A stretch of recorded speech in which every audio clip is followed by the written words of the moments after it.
Meus irmãos, muita paz. O Espiritismo surgiu não pela ideia de uma pessoa, não pela vontade simplesmente de Allan Kardec. Tampouco surgiu porque alguns espíritos pensaram a doutrina e a trouxeram.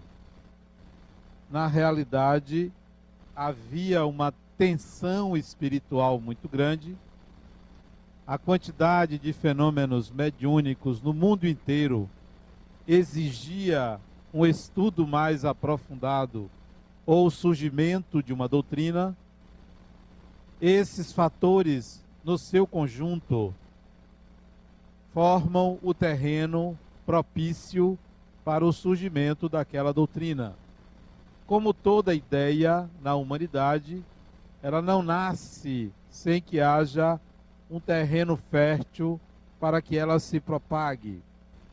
Se assim acontecesse, logo, logo, ela morreria por falta de compreensão, por falta de um pensamento estruturante para abrigar aquela ideia. Então, o surgimento do Espiritismo veio de uma tensão espiritual, vamos dizer assim, de uma invasão espiritual, que fazia com que em várias partes do mundo, não só na Europa, no mundo inteiro, fenômenos inexplicáveis acontecessem. E para que houvesse uma explicação, surge então o Espiritismo. Recentemente eu li, por causa da defesa da dissertação de mestrado da minha filha, o surgimento na USP de uma psicologia anomalística. O termo é um pouco incompreensível, mas o surgimento dessa área do conhecimento dentro da universidade ainda é fruto dessa invasão espiritual. A ideia, não só na USP, porque essa ideia vem dos Estados Unidos, da Associação de Psicologia Americana, é estudar os fenômenos considerados anômalos. Isto é, os fenômenos que não encontram uma explicação no universo científico conhecido. A partir desses estudos se pretende dar uma explicação mais lógica, mais racional àquilo que até então não é explicável. Ora, assim, por esse motivo que surgiu o Espiritismo. Muitos fenômenos inexplicáveis, vem uma doutrina que diz, olha, isso aí, tudo isso é provocado porque existem espíritos. A existência dos espíritos é que explica essa quantidade de fenômenos. Agora, mais de 150 anos depois, a Sociedade Americana de Psicologia cria um grupo de estudos, uma área de estudos dos fenômenos considerados anômalos, não fenômenos patológicos, mas anômalos, que não tem uma explicação para o saber científico atual. Vai surgir aí, provavelmente, uma psicologia, talvez uma psicologia do espírito, talvez. Mas tudo isso para não admitir que o Espiritismo traz explicações plausíveis para esses fenômenos considerados anômalos. O Espiritismo nasceu na França em 1857. Sua origem é única, porém, a forma de divulgar, até mesmo o conteúdo do que é divulgado, varia de indivíduo para indivíduo. Se você for num centro espírita aqui próximo, você vai ouvir uma palestra sobre o espiritismo, mas ela vai conter necessariamente, obrigatoriamente, aspectos psicológicos do palestrante, como aqui também. A palestra que eu dou contém aspectos psicológicos próprios. Assim é em todo o planeta. Há um só espiritismo, mas há muitos espiritismos, entre aspas. Cada um à sua maneira. Todos eles falam de reencarnação, de mediunidade, falam de Jesus, falam de evolução, falam de Deus, falam de espíritos, falam de obsessão. Mas como falam, para que falam, difere de indivíduo para indivíduo. Você vai encontrar um espiritismo mais evangélico de um lado, um espiritismo mais psicológico de outro, um espiritismo mais científico de outro, um espiritismo mais ligado à mediunidade do outro lado, um espiritismo mais ligado à cura, e assim sucessivamente. Isso varia com o divulgador e com os espíritos que trabalham com aquele divulgador, com os espíritos que trabalham naquela instituição. Por isso que é possível afirmar que nós vamos encontrar muitos espiritismos, todos com a mesma origem, mas diferem no como ele é divulgado. Em alguns casos até contraditórios. Em alguns casos. Houve uma coisa num centro espírita e no outro houve o oposto. Completamente oposto. Eu tenho um amigo que ele escreve nos Estados Unidos e ele estava me dizendo, olha, aqui eu conheço espíritas americanos que não aceitam a reencarnação. E são espíritas. Espíritas americanos que não concordam com certas manifestações mediúnicas. Não são originárias de espíritos. No entanto, nós sabemos, pelo menos na nossa ótica, que são originárias de espíritos contraditórios. Qual é o espiritismo, então, que nós adotamos? Mas não pensem que é o melhor, ou é o certo, ou é superior a qualquer outra manifestação doutrinária, ou qualquer outro discurso espírita. É o que nós aplicamos. Eu comecei no espiritismo lendo Allan Kardec. Eu não comecei lendo romances, nada contra. Eu não comecei lendo Chico Xavier, nada contra. Eu não comecei lendo qualquer outro autor. Eu comecei com o Livro dos Espíritos. Então, minha base espírita, os fundamentos do espiritismo, eu encontrei em Allan Kardec. Mas digo a vocês, eu me lembro de pegar um ônibus. Isso era a década de 70. Alguns aqui não tinham nascido. Década de 70. Eu pegar um ônibus ali no Campo Grande, levava o Livro dos Espíritos, porque eu estava lendo naquela época. Isso devia ser 1975, por aí. E lendo no ônibus. O ônibus ia do Campo Grande para a Praça da Sé. Era uma viagem. E quando eu lia aquilo ali, eu dizia para mim mesmo, mas é óbvio, eu já sabia disso. Algumas ideias, não era todo o livro. Isso quer dizer que também o fundamento do espiritismo em mim, como em muita gente, foi encontrado numa lógica interna, num conhecimento interno. Eu não fui doutrinado pelo espiritismo. o Espiritismo me trouxe a possibilidade de ordenar ideias, de entender as minhas ideias e de conhecer, claro, algo novo, algumas ideias novas. Não, eu não me converti ao Espiritismo.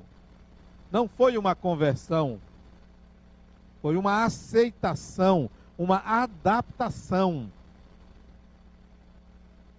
Então, o fundamento foi basicamente Allan Kardec. Mas para minha felicidade e para melhor compreender o que estava lendo, concomitantemente, eu li a obra de Chico Xavier, O Espírito Emmanuel. Eu lia um e lia outro, simultaneamente. Então, os fundamentos veio desses dois autores. Com o tempo, eu fui lendo outros autores, mas a base foi essa. Quando eu comecei a estudar psicologia, já espírita há alguns anos, há pelo menos uns 15 anos de espírita, eu comecei a estudar psicologia. Os primeiros livros de psicologia que eu li foi no começo da década de 80. A lei Jung, principalmente Jung. Eu comecei a ver que existia uma fronteira entre o saber científico e o saber espiritual, que era uma psicologia que poderia olhar para os dois lados e entender os dois lados e servir de ponte para esses dois lados. Me aprofundei no estudo da psicologia e aí comecei na década de 90, início da década de 90, nada disso existia, a falar de uma psicologia do espírito, não uma psicologia espírita, psicologia do espírito. Aí está o espiritismo que se estuda nessa casa. Uma nuance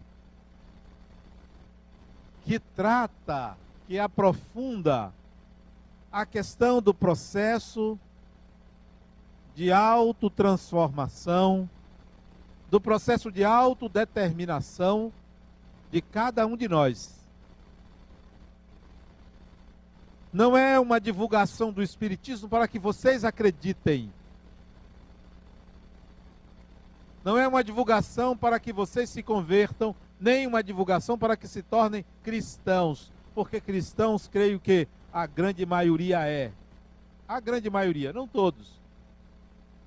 Mas uma divulgação espírita para a percepção de que você é um espírito. Secundário que se transforma em espíritas. Secundário. Não é nosso objetivo. O objetivo é, você tem que se perceber espírito. Você tem que se olhar no espelho e dizer, eu sou um espírito. Você tem que estar todo momento dizendo, e comigo, e eu?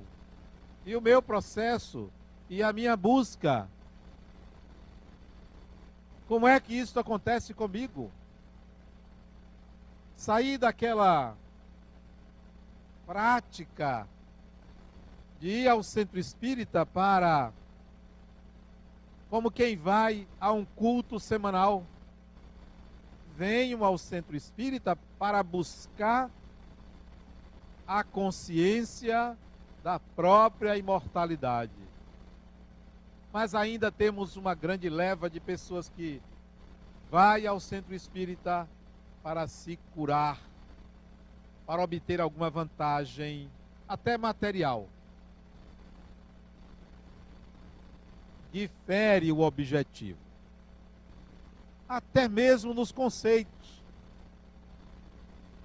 Até mesmo nos conceitos. O espiritismo que nós enxergamos É um que não vê Deus como Salvador. É um que não vê Deus como protetor. Mas é difícil tirar isso do psiquismo humano, que ainda tem medo, que ainda não tem consciência de que o seu processo de evolução é um processo de aquisição de competências, de qualidades, de habilidades. Não é um processo de salvação. Ainda tem medo, ainda se culpa. O ser humano ainda se culpa. Então, até mesmo no conceito de Deus. Quando eu li Santo Agostinho, quando eu li Tomás de Aquino, os pais da igreja, quando estudei filosofia, quando eu li Aristóteles, eles já defendiam a ideia de que Deus era a causa primária. Quando eu fui ler o Livro dos Espíritos, está lá.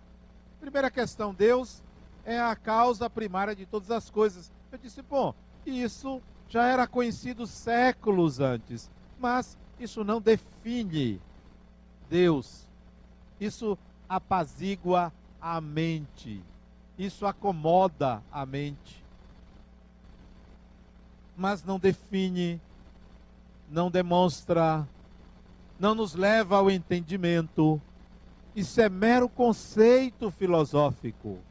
Eu queria mais a respeito de Deus. E venho descobrindo que é impossível uma formulação lógica a respeito de Deus. Impossível. É improvável um sistema lógico que explique a divindade. Mas tem um caminho, tem uma via que você pode entender Deus. E aí, ao invés de dizer Deus é causa primária de todas as coisas, eu vou dizer Deus se descobre pelo sentir. Deus é uma descoberta. Não é uma comprovação racional. Não é uma lógica. É um sentimento. É pelo sentimento que você vai descobrir a essência, se é que é possível, da divindade. Prefiro assim do que chegar aqui e dizer, olha, Deus é a causa primária de todas as coisas. O livro já diz isso. Todo mundo já sabe. Então vamos por outra via, a via do sentimento. Tente sentir. E não é só nos momentos de tristeza, de aflição, de angústia, nos momentos de dor, de desespero, que você vai encontrar essa via, não. É também nos momentos de alegria, e principalmente nos momentos de alegria, que é possível sentir a divindade. Então difere, o discurso é outro. O discurso é outro. Se nós sairmos daqui com o espiritismo salvacionista, vamos levar séculos, mas N encarnações para mudar, para sair desse ciclo sofrível de encarnar, desencarnar, encarnar, desencarnar, penando. Por isso que muitos fogem para o inconsciente, para a inércia, para o prazer fácil, porque se contentam com muito pouco, com definições, com conversões, com aceitações baratas. O Espiritismo é muito mais do que uma religião. É um conhecimento que, se as religiões se apropriassem, se o conhecimento científico se apropriasse, se apropria timidamente, nós teríamos um avanço muito maior na evolução do planeta. Fala-se em espiritualidade. Fala-se. Fulano é uma pessoa espiritualizada. Não vamos confundir espiritualidade com religião. Nem vamos confundir espiritualidade com religiosidade. Há muitas pessoas espiritualizadas que não suportam a mínima crítica. Há pessoas que se dizem e são tidas como espiritualizadas e não admitem a mínima transgressão do outro. O Espiritismo oferece a mais profunda espiritualidade. A mais profunda espiritualidade. Que é alcançável quando você tem consciência de que você é um espírito. Aí você vai entender o que é espiritualidade. Aí você vai agir com espiritualidade. Não, espiritualidade não é patrimônio das religiões. Espiritualidade não é uma fala mansa e tampouco é um conjunto de regras de bem proceder. Espiritualidade é a consciência que se é um espírito imortal. Se nós não fizermos assim, será uma espiritualidade vazia, oca, pretensiosa.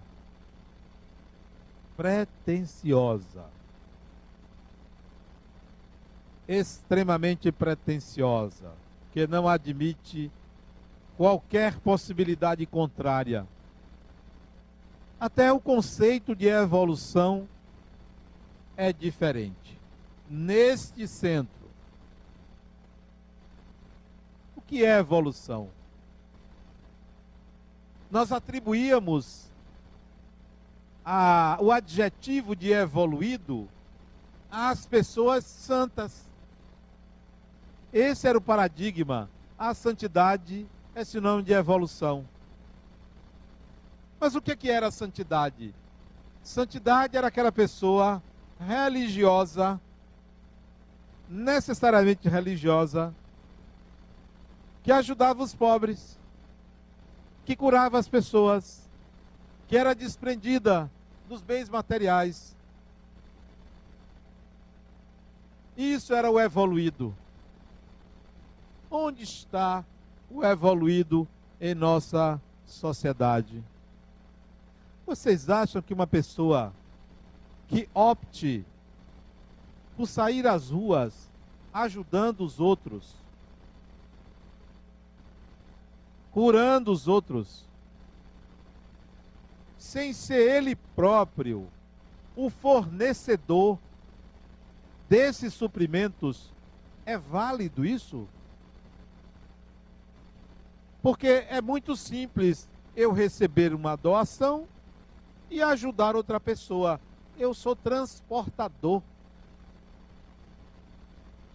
Agora, se eu trabalhar, gerar suprimentos e doá-los, eu não sou transportador. Isto quer dizer que os santos de hoje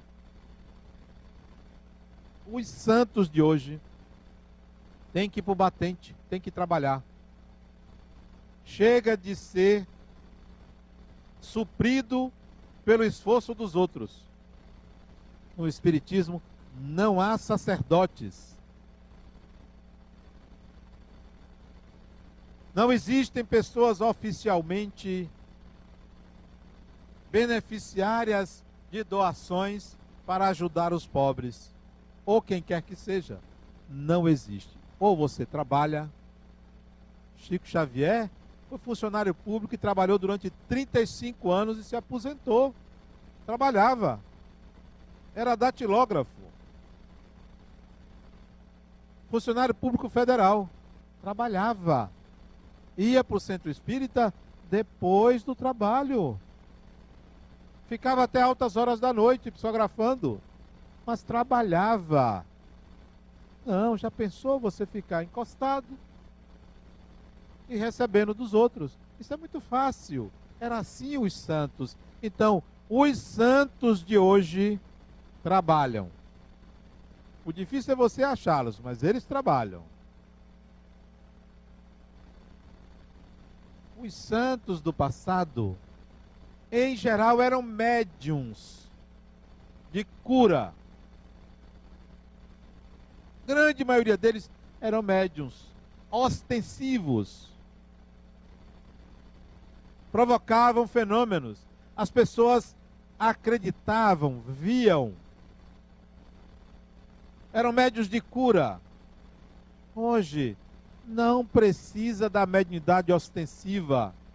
Os santos de hoje não precisam da mediunidade ostensiva. Não precisam. Mudou, o paradigma é outro. Não é mais aquele místico. É possível que aqui nós tenhamos uma santidade, 2, 3, talvez. A minha referência de santidade são os ecologistas. A minha referência. Os ecologistas. Os que trabalham. Que defendem o planeta. Que defendem o meio ambiente. Que defendem as pessoas, a população, contra o abuso, os excessos que as corporações fazem contra o próprio ser humano. Santos dos dias de hoje, para mim, não são os religiosos, com todo respeito a eles, porque é muito fácil, abrigado sob um manto religioso, você pousar de bonzinho. É muito fácil. Quanta gente pensa que eu sou um santo? Adenauer não me conhece, não sabe a minha intimidade. Sou um ser humano como qualquer outro, não pouso de santo. Mas muitos pousam de santos. Muitos religiosos se aproveitam da credulidade, operam verdadeiros milagres. Porque na falta dos santos, eles servem. Não são desprezados, mas que eles não se enganem. Vão reencarnar e ter que viver uma vida normal. Deixar a batina, deixar a capa de autoridade religiosa e viver uma vida comum. Porque ninguém evolui por ser líder, por ser aclamado, por ser beatificado, santificado, ou porque tem um título religioso. Não, no Espiritismo isso é mais do que verdadeiro. Não pensem que porque tem poderes mediúnicos, tem obras enormes, falam muito bem. Isso não estou me dirigindo especificamente a nenhum líder religioso espírita, mas a todos, inclusive a mim mesmo. Não pensem que essa pessoa é mais ou menos evoluída por causa disso. São escolhas. São escolhas.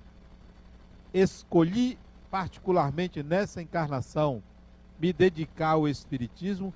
Escolhi. Eu escolhi. Porque me vi no passado também em equívoco em relação ao espiritual. Retorno com a responsabilidade de fazer quase o oposto do que fiz. Mas por escolha. Não era obrigado. Não é um karma. É uma escolha. Uma escolha. Evolução é mais do que santificação. Evolução é mais do que espiritualidade superficial. Evolução é mais do que ter um terçozinho na bolsa, ou um livrinho de orações guardado. É muito mais do que isso. Isso serve como amuleto para aplacar uma consciência ainda imatura.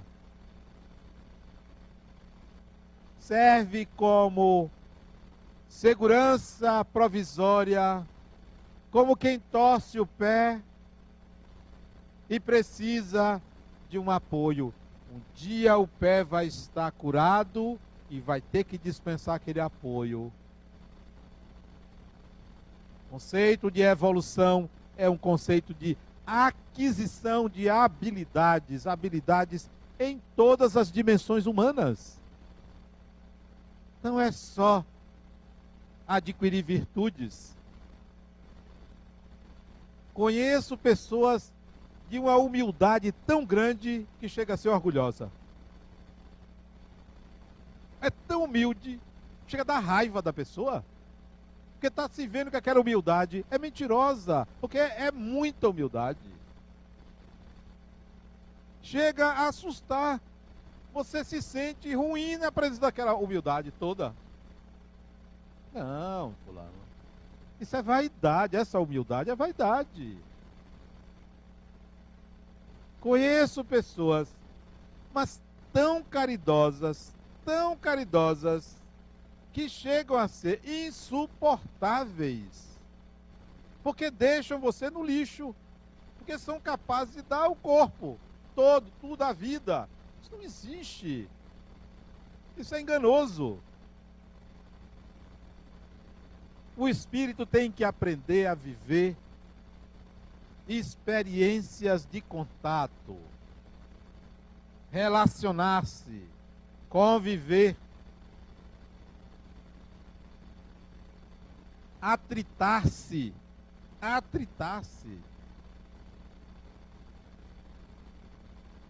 A nossa pele só nos protege, esse órgão chamado pele só nos protege por causa do atrito.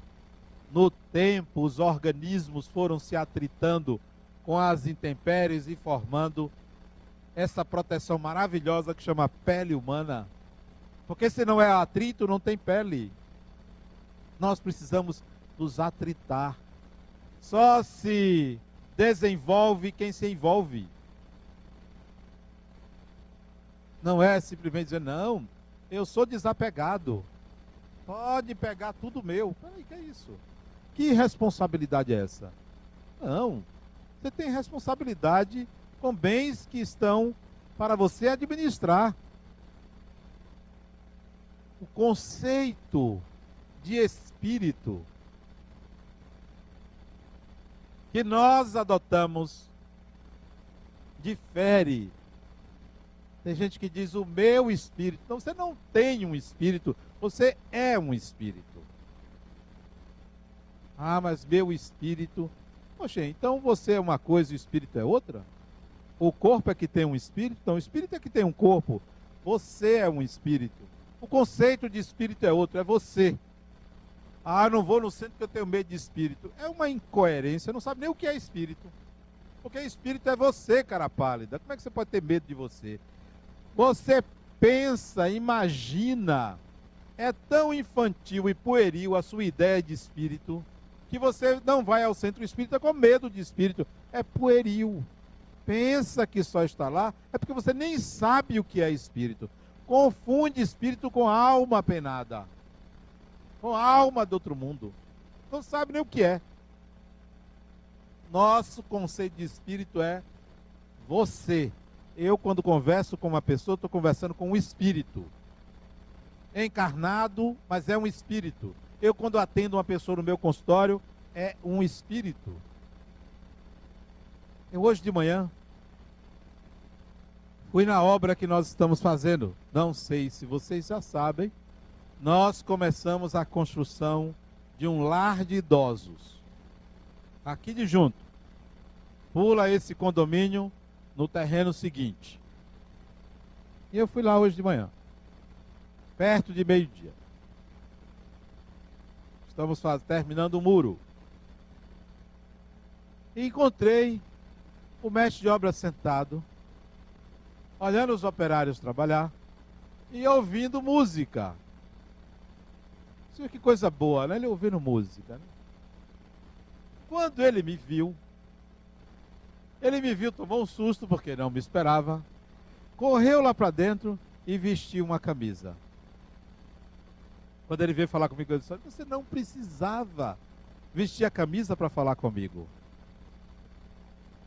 Ele disse: não, mas com o Senhor, eu não ia ficar sem camisa. Essa reverência dele, até desnecessária, é a reverência que nós temos para com os espíritos. Não lidamos com pessoas, lidamos com entes imaginários absurdamente poderosos. Como o mestre de obras me colocou num lugar inadequado. Não, fulano, vou ficar sem camisa. Calor, meio-dia quase. Ele estava ali aguardando a feitura de um serviço. E eu disse a ele: não, você não precisa fazer isso. É assim que nós lidamos com os espíritos. Não lidamos como se fossem pessoas. São pessoas. São pessoas. Não abro mão dessa ideia. São pessoas. Não chamo de senhor nem de senhora, porque eu não ando chamando as pessoas de meu senhor e minha senhora. Eu trato cada pessoa de você, a não ser que seja muito idoso. Aí eu chamo de senhor e senhora. Então os espíritos eu não vou chamar de senhor, de senhora, nem vou me ajoelhar. Não porque não mereçam, mas porque são pessoas. Será que nós podemos colocar isso na nossa cabeça? Que espíritos são pessoas. E é um conceito espírita. O espírito é a alma dos homens após a morte, isto é, somos nós. E eu não quero ser tratado, depois da morte desse corpo, como um ser sobrenatural. Não é assim. Não pode ser assim. Para onde nós vamos se continuarmos pensando assim? Que os espíritos podem tudo, fazem tudo, perseguem, tripudiam, fazem o que quer. Não é assim. Não fui outro dia acordado no meio da noite por um espírito? Ora, já que você me acordou, meu amigo, me faça o favor, vá lá ajudar uma pessoa para pagar o fato de você ter me acordado. Porque é falta de educação. Não é ou não é? A pessoa ia acordar de madrugada? Por que não faz de dia? Tem certos espíritos que precisam ter desconfiômetro. E ele foi ajudar. Foi porque a pessoa me disse. Pelo menos isso, né? Pelo menos isso. Esse é o conceito de espíritos. Saiam daquela ideia que espíritos vai fazer e resolver tudo. O que faz e resolve tudo chama-se Deus, que não é um espírito. É um ente que você só vai conhecer a partir do sentimento. Espíritos são pessoas. Participam das nossas vidas na medida em que sintonizamos com eles. Você vê como são as pessoas. Acho que foi segunda-feira, terça-feira. Me ligou uma pessoa daqui, Adenauer, daqui. Eu vou para um grupo de estudos e nós estamos discutindo lá um assunto que ninguém sabe. Eu estou te ligando para você me dar a resposta, para eu levar lá para o grupo como se fosse minha. Assim são os espíritos. Nós somos assim. Mas qual é a pergunta? A pergunta é a seguinte, que ela me fez. Ela hoje não está aqui, ela vem sempre, toda semana. Deixa eu ver se ela está aqui. Tá não. Senão eu ia dizer que foi ela. Ela, olhe, os espíritos inferiores leem nossos pensamentos? Foi a pergunta dela. Na hora, vem, o que é que ela entende ser um espírito inferior? A pergunta quer dizer o seguinte, que eu devo aqui nessa assembleia dizer, aqui tem espíritos inferiores e aqui tem espíritos superiores. Não é assim que existe no mundo espiritual, porque não é assim. Aqui existem pessoas de todos os tipos, de todos os níveis, e que não existe só inferior e superior. Inferior e superior é o andar, primeiro andar, segundo andar. Pessoas não são inferiores ou superiores. Pessoas estão em diferentes estágios de evolução, mas que é difícil você distinguir o estágio de um em relação ao outro. Um espírito altamente agressivo, assassino até, no dia seguinte pode ser o melhor cristão. Que tal? E dou o exemplo de Saulo de Tarso. Assassino, Jesus chamou ele para ajudá-lo. No dia seguinte, era outro. Ou então ele era inferior para sua superior? Não. Ele apenas mudou de patrão. Mudou de patrão. Mudou de patrão. Então, criatura, o que é que você entende por espírito inferior? Ah, mas está no Evangelho isso. Diz, olha, você tem que contextualizar. Os espíritos podem ler os nossos pensamentos se estamos numa mesma ideia, claro. Você, fulana, pode ser um espírito inferior, eu também posso ser um espírito inferior. Se ser inferior seja ter maus pensamentos, pode me incluir, porque de vez em quando eu tenho uns. De vez em quando dá vontade de torcer o pescoço de certas pessoas. Principalmente algumas próximas, sabe? Estão perto. Então a pergunta já está embutida uma ideia de que a pessoa não sabe o que é espírito. Não sabe o que é. No dicionário espírita, deve estar escrito assim, ó, espírito igual a pessoa. Pessoa igual a espírito. Pronto. Bote na cabeça isso. Seu pai desencarnou. Ele agora é um espírito desencarnado. Esse espírito é aquela pessoa. É aquela pessoa. Sua mãe desencarnou. Sua avó desencarnou. Seu filho desencarnou. Quem é esse espírito? É aquela pessoa. Pense assim. É aquela pessoa. Será que fulano vai me assombrar? Será que vai puxar minha perna? Quer dizer, isso tudo pertence à Idade Média. À Idade Média. Medieval. Assombrar. Outro dia eu estava deitado, isso deve ter uns 10 anos. 10 anos, porque eu morava lá na Pituba. Estou deitado, um rosto, juntinho do meu, aparece. Um rosto. Vou me assustar? Por que eu vou me assustar? Um rosto. E eu fiquei curioso em ver. Se eu conhecia, foi se mostrando. Ah, eu conheço você, Tadeu. Oh, Tadeu, como vai? Se desfez. Alguns dias depois encontra a mãe dele. Fulana, esqueci o nome dela. Sabe quem me apareceu? Estava deitado. Não estava dormindo, estava deitado. O rosto de seu filho. Ele tinha desencarnado uns 2 ou 3 meses antes. Ele foi assassinado aqui em Salvador. Por que eu vou me assustar? Eu conhecia o rapaz.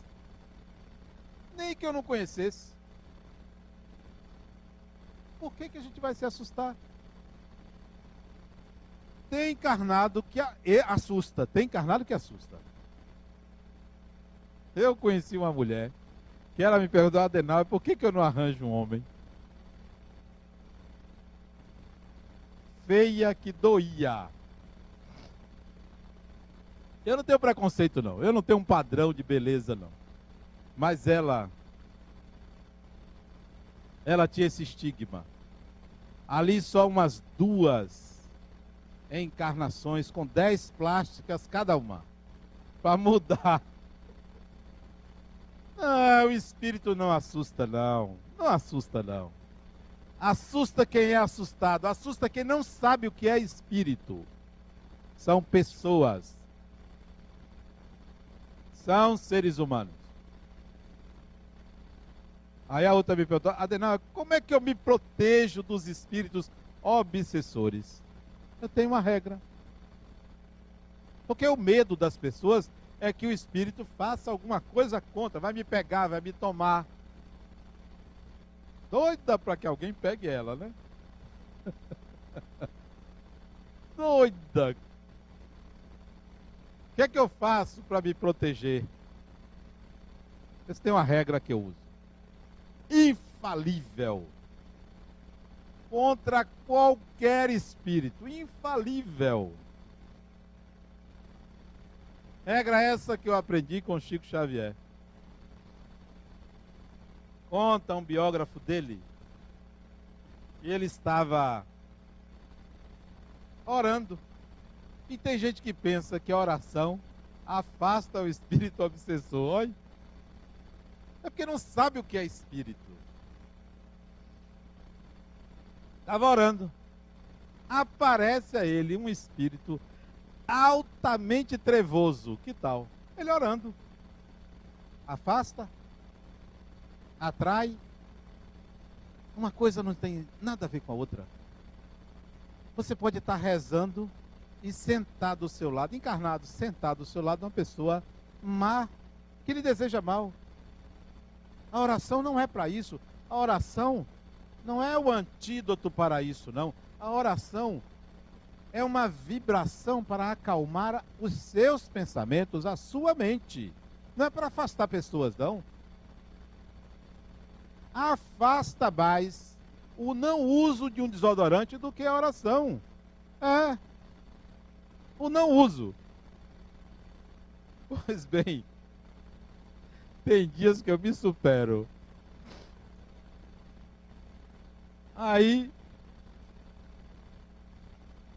aparece um espírito altamente trevoso. Altamente. Olha o que o espírito disse. Você me chamou? Oi? Vê se alguém ia chamar um sujeito daquele. Eu, uma vez, me deparei com um sujeito encarnado. Ele me procurou. Ali na Pituba. Na saída da clínica que eu tinha ali na Rubem Berta, ele me procurou. E eu sentia que aquele indivíduo era um indivíduo mau. Mau. Ele até depois foi assassinado também, esse indivíduo. Mau. Ele procurou para pedir ajuda. Para pedir ajuda. Para não matar uma pessoa. Para não matar uma pessoa. E eu ajudei ele. O que é que tem? Você ser procurado por alguém assim. A questão é você, não é o outro. Chico aí ficou sem saber o que dizer ao espírito. Aí aparece Emmanuel. E disse a ele, porque o espírito perguntou, você me chamou? Emmanuel aparece e disse assim, não diga que não. Essa é a questão. A questão está em você. Não é no seu agressor, ou suposto agressor, ou espírito obsessor. Aí ele disse, chamei sim, chamei o senhor, para o senhor me ajudar. Eu ando doente e tal. Aí o espírito olhou e disse, você não tem jeito não, foi embora. Qual é o antídoto para você lidar com certas perturbações, com espíritos agressivos, com pessoas desencarnadas agressivas? Deseje o melhor para elas. Trabalhe com o cardíaco. Trabalhe com o seu coração. Eu quero para esta pessoa o melhor de mim. Pronto. Essa é a proteção. É o desejo. Não é uma oração pré-fabricada, às pressas por medo. É um desejo. Ora, se eu vou desejar o mal para uma pessoa, mesmo que ela me queira mal. Conceito de espírito a gente precisa mudar para não sair com um imaginário cheio de teorias ou de imagens falsas do que é o espírito. Bote na sua consciência. O espírito é você. Comece por você. É assim que se é espírito, é você. Do que você é capaz, os espíritos são capazes. Você é um espírito. Só para falar desses três conceitos: Deus, evolução e espíritos. Espiritualidade é o grau de consciência dessas questões, desses assuntos. Aprofunde a sua espiritualidade. Uma pessoa espiritualizada não é uma pessoa mansa. Mansa. O próprio Jesus disse, ó, sede mansos como as pombas, mas prudentes como as serpentes. E toda pessoa mansa tem um Schwarzenegger dentro dela. E todo Schwarzenegger tem uma bailarina dentro dele. É assim que funciona. Nós somos esse mosaico, esse caleidoscópio de possibilidades dentro de nós. Esse é o espiritismo que nós adotamos, baseado em Allan Kardec. Muita paz.